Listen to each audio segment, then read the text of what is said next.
Assalamualaikum warahmatullahi wabarakatuh. Halo semuanya. Perkenalkan, nama saya Perdana Prima Pardika, NPM 23015720103 dari kelas 1 PSI 1. Kali ini saya akan membahas sebuah kejahatan yang pelakunya itu biasa disebut dengan tikus berdasi. Tapi rasanya kalau dipikir-pikir, tikus yang bakal terhina kalau disamakan oleh oknum-oknum yang melakukan aksi kejahatan tersebut. Yap, kita akan ngebahas tentang korupsi. Di 10 tahun terakhir aja, dari tahun 2013 sampai 2020, total kerugian negara akibat korupsi tembus di angka 209,32 triliun menurut Indonesia Corruption Watch atau ECW. Untuk mengetahui seberapa parah sih sebenarnya korupsi di negeri ini, kita perlu melihat indeks korupsi yang kalau dilihat sih semakin lama semakin melorot. Di tahun 2022, Indonesia berada di peringkat 112 dari 180 dengan skor 34. Di tahun 2022 tersebut, skor rata-rata dari 180 negara itu adalah 43 poin. Hal ini menunjukkan bahwa indeks korupsi Indonesia berada di bawah rata-rata. Lalu bagaimana dengan tetangga kita? Vietnam sendiri berada di ranking 83, Malaysia berada di ranking 62, dan Singapura berada di ranking 5. Lalu kenapa korupsi bisa terus terulang terjadi?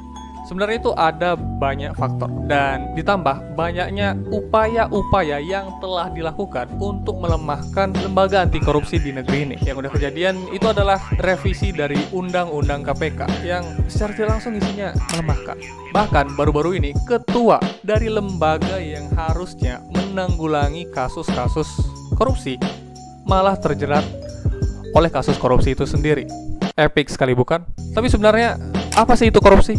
Pengajar filsafat dari Universitas Santa Dharma bernama Haryatmoko mengatakan bahwasanya korupsi adalah upaya campur tangan menggunakan kemampuan yang didapat dari posisi penyalahgunaan informasi, keputusan, pengaruh, uang, dan kekayaan demi kepentingan dan keuntungan dari pihaknya sendiri. Jadi kita udah tahu apa itu pengertian korupsi, dan sekarang kita perlu tahu apa saja bentuk-bentuk korupsi.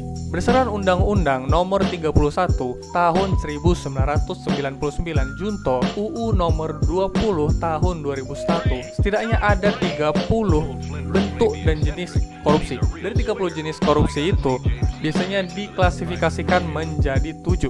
Yang bentuk pertama itu adalah tindakan yang merugikan negara. Yang bentuk kedua adalah suap menyuap. Selanjutnya ada penggelapan dalam jabatan. Selanjutnya adalah pemerasan. Selanjutnya ada perbuatan curang. Selanjutnya adalah benturan kepentingan dalam pengadaan. Dan yang terakhir adalah gratifikasi.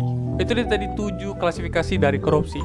Dan pasti kita pikir, kok bisa sih orang terjerumus dalam praktek korupsi? Dan ternyata ada penyebab-penyebab korupsi yang dapat dilihat dari beberapa aspek.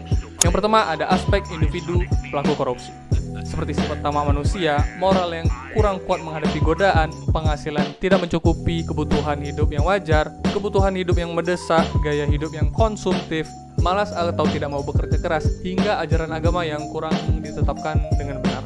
Selanjutnya ada aspek organisasi, seperti kurangnya teladan dari pemimpin, kurangnya kultur organisasi yang benar, sistem akuntabilitas instansi pemerintah yang kurang memadai, kelemahan dalam sistem pengendalian manajemen yang cenderung menutupi praktik korupsi di dalam organisasi, dan lain sebagainya.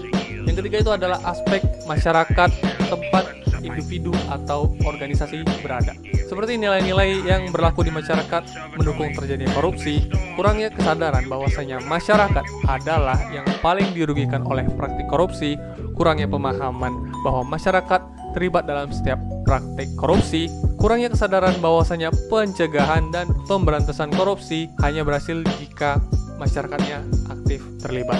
Setelah kita tahu apa saja penyebab-penyebab terjadinya korupsi, tentu itu nggak bakal berguna kalau misalnya kita nggak mulai dari diri sendiri dan dari hal terkecil untuk melawan korupsi. Maka dari itu, mari kita bersama-sama berkomitmen untuk hidup bermakna, bertanggung jawab, dan menjaga integritas. Bersama kita bisa mewujudkan masyarakat yang bersih dan juga adil. Bersama kita lawan korupsi, menuju masa depan yang lebih baik. Sekian dari saya, Dana. Apabila ada kesalahan dan kekurangan, mohon dimaafkan. Wassalamualaikum warahmatullahi wabarakatuh.